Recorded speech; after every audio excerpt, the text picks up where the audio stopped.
This is Autoline Daily, the show dedicated to enthusiasts of the global automotive industry.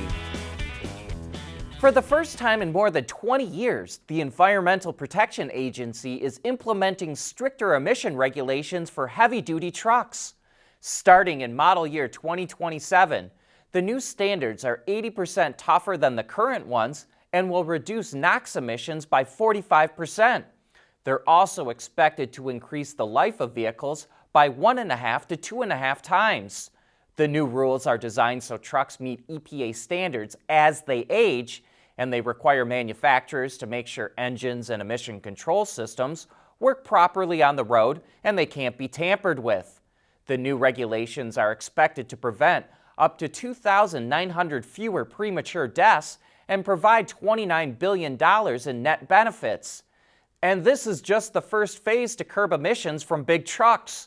In the coming months, the EPA will also issue new rules for greenhouse gas emissions for heavy trucks and stricter standards for light and medium-duty trucks that also go into effect in 2027. The U.S. Postal Service received a lot of criticism earlier this year when it announced plans to replace its aging fleet with mostly inefficient gas-powered vehicles. But now it's reversing those plans. The USPS announced it will purchase at least 66,000 BEVs as part of its plan to add 106,000 new vehicles to its fleet between now and 2028. It will acquire at least 60,000 new generation delivery vehicles from defense contractor Oshkosh, and 45,000 of them will be all electric. It will also purchase another 21,000 off-the-shelf battery electric vehicles, and it had a Ford E-Transit on display. All vehicles it acquires after 2026 are expected to be all electric. The USPS is investing about $9.6 billion to update its fleet, which also includes $3 billion from the Inflation Reduction Act. Former Volkswagen chairman Herbert attempted to push the company further into software and electrification than it ever had before, but he seemed to try and do it faster than the company was ready for. Now Mr. Diess will get his chance to be right on the bleeding edge of technology. He's reportedly going to be announced as chipmaker Infineon's chairman of the supervisory board and will take over that new role in February. Diess was previously a member of the Infineon board from 2015 until 2020. And we've all become painfully aware of how vital semiconductor chips are to vehicle production. So Mr. Diess should be pretty busy. At Schaeffler, we pioneer motion. Electrifying mobility. Manufacturing smarter. Reducing CO2 emissions, making energy production clean. Schaeffler pioneers motion to advance how the world moves.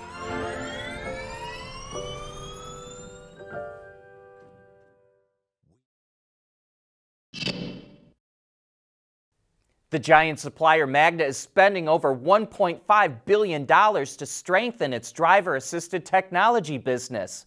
It's spending that much to buy Veoneer, which makes radars, cameras, and software for self-driving systems. Not only does Magna get access to its tech, but also Veoneer's engineers and its customer base. Veoneer is expected to generate $1.1 billion in sales this year and $1.9 billion by 2024. The company was spun off from the supplier Autoline's electronics and AV drivings divisions in 2018, sold in 2021, and now its current owner is selling off Veoneer's assets. Acura revealed that it started testing its first electric vehicle in real-world conditions. This is Acura's BEV, which is called the ZDX, that's based on GM's Ultium platform and powered by Ultium batteries. But despite being based on a GM platform, the ZDX was designed at the Acura Design Studio in Southern California, which is where the original ZDX was styled in 2007, which was the very first vehicle to be designed from the ground up at that studio. As for the new electric ZDX, it will feature, quote, many of the same styling themes as the Acura Precision EV concept that debuted last August. And we'll see how much of that holds true when the production version is unveiled sometime next year. Sales of the ZDX kick off in 2024. And be sure to join John and Gary for Autoline After Hours this week. They'll be talking about the biggest stories this year and will also be making their predictions for 2023. So be sure to tune in Thursday afternoon for what's going to be a lively discussion. We want to know what drives your testing. OTA, connected car, diagnostics, remote testing. Intrepid Control Systems is here to help you work from anywhere. Intrepid Control Systems, driven by your data.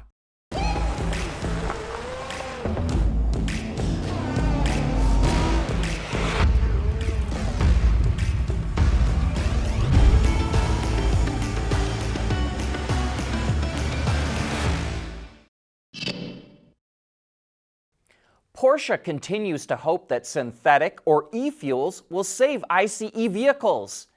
It, along with other international partners, announced they have started production of the fuel in Chile.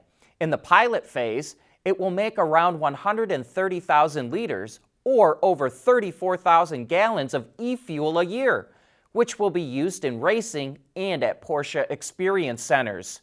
Towards the end of the decade, they hope to ramp that up to 550 million liters or 145.3 million gallons a year. Porsche hopes that e-fuels can help get vehicles around ICE bans and keep classic cars on the road longer.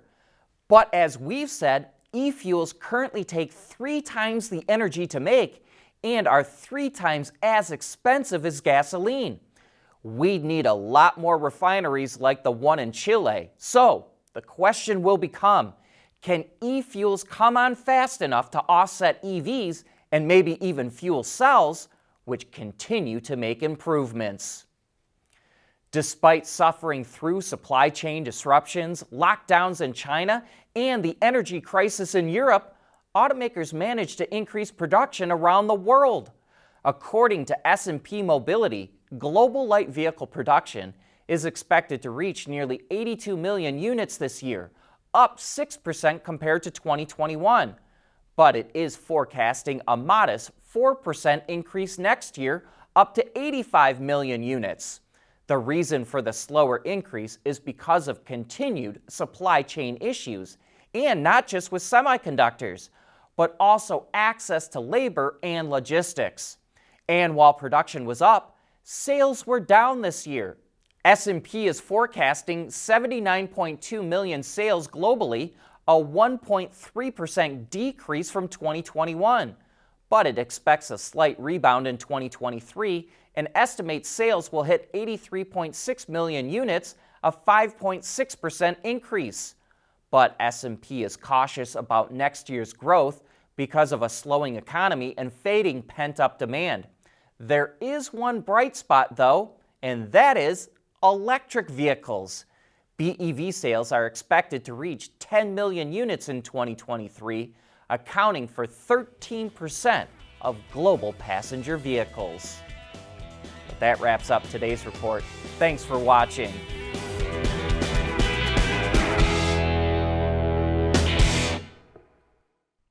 Autoline Daily is brought to you by Bridgestone, solutions for your journey.